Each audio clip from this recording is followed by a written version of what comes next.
जब यहाँ पे सिर्फ महिलाएं बैठी होगी और हम कीसोल की एनिवर्सरी सेलिब्रेशन करेंगे।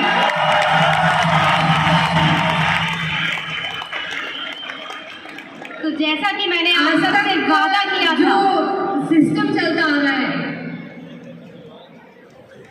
जैसा मैंने आप सबसे वादा किया था कि बहुत जल्द ऐसा होगा कि कीसोल के उत्पाद हमारी देश की महिलाएं न सिर्फ यूज़ करेंगी बल्कि उन प्रोडक्ट्स पे बात करके वो अपनी इनकम भी पा सकेंगी, अपना वजूद भी बना सकेंगी और हम एक दिन इसी तरह की सभा में ये जश्न मना रहे होंगे।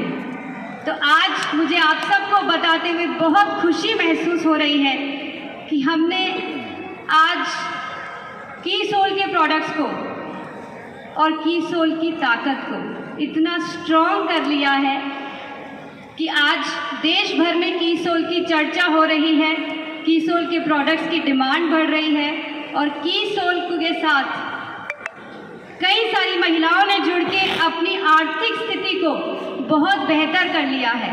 और मुझे प्राउड फील होता है ये आप सभी के साथ शेयर करते कि आज हमें सिर्फ 5 साल हुए हैं और ये आज हमारा नज़ारा है।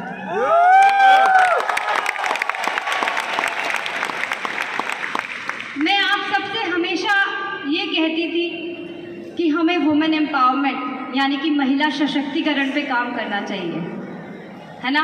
हम सब यही एक हमारा सबसे बड़ा हमारा उद्देश्य रहता है। लेकिन पिछले कुछ दिनों में काम करते करते और जैसे जैसे मैं महिलाओं के संपर्क में आती रही, मेरा नज़रिया कुछ बदल सा गया है।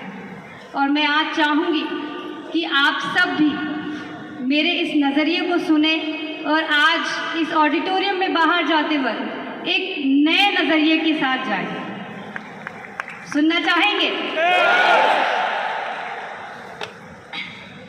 ईश्वर ने पुरुषों को और महिलाओं को अलग अलग क्वालिटीज़ के साथ बनाया है, अलग अलग क्षमताओं के साथ बनाया है। जिस तरह से पुरुषों को फिजिकली बहुत स्ट्रॉन्ग बनाया है, महिलाओं को वहीं पे एक ऐसी ताकत दी है जिसको हम कहते हैं कोमलता, जिसको हम कहते हैं सृजनता। आज नारी की वही मातृत्व की जो शक्ति है वो उसकी सबसे बड़ी शक्ति है और वो उसके दम पे किसी भी ऊंचाई तक जा सकती है। क्या आप मेरी इस बात से सहमत हैं? आज अगर हम इस बात को इस अंदाज में समझें कि जो बरगद का पेड़ होता है वो इतना सख्त, इतना कठोर होता है, लेकिन जब बहुत तेज़ आंधी आती है, बहुत तेज़ हवा चलती है, तब वो बरगद का पेड़ भी हिल जाता है। लेकिन अगर उसी के सामने हम वो कोमल, जिसको कोमल कहा जाता है, वो ताड़ का पेड़ जो देखने में बहुत सॉफ्ट सा दिखाई देता है, जब बहुत तेज़ हवा चलती है तो वो ताड़ का पेड़ क्या होता है, वो झुक जाता है, लेकिन अपने आप को वहाँ से हिलने नहीं देता है। और जब वो तूफान चला जाता है तब वो ताड़ का पेड़ वापस से अपनी जगह पे खड़ा हो जाता है और ये प्रूव कर देता है कि कोमलता में कितनी शक्ति है। आज एक और चीज़ जो मुझे इस बात पे नज़र आ रही है कि जिस महान विशाल पहाड़ की तरफ हम देखते हैं तो हमें ऐसा लगता है कि इससे ज़्यादा शक्तिशाली तो कोई और हो ही नहीं सकता है। लेकिन जब प्राकृतिक विपदा आती है तो उसी पहाड़ को एक नदी अपने अंदर समा लेती है। तो आज मैं ये कह सकती हूँ कि महिलाओं को ईश्वर ने एक इतना खूबसूरत तरीके से बनाया है कि आज हम कह सकते हैं महिलाएं पानी की तरह होती है। हमको देखने में पानी में कोई ताकत नहीं दिखती है, लेकिन अगर मैं ये कहूँ कि पानी को जिस भी पात्र के अंदर डाला जाएगा वो वैसा रूप ले लेता है। बस महिलाएं भी कुछ वैसी ही होती है। जो भी हालात उनके सामने आए, जो भी सिचुएशन उनके सामने आती है, वो अपने आप को वैसा ढाल के स्ट्रॉन्ग, सशक्त खड़ी रहती है।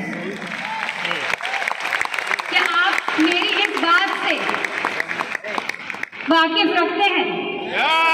तो क्या आप इस बात को मानते हैं कि नारीत्व ही शक्ति है? कितने लोग हैं जो आज इस बात से वाकिफ रखते हैं और मानते हैं कि नारीत्व ही शक्ति है?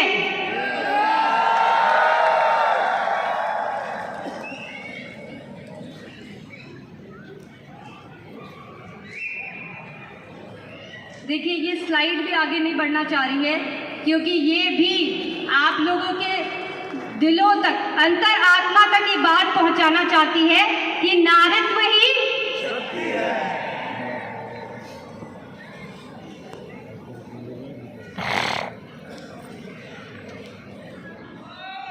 और मुझे पता है कि अब आप लोग किस चीज़ का इंतज़ार कर रहे हैं। जब भी एनिवर्सरी का आयोजन होता है तो मुझे पता है कि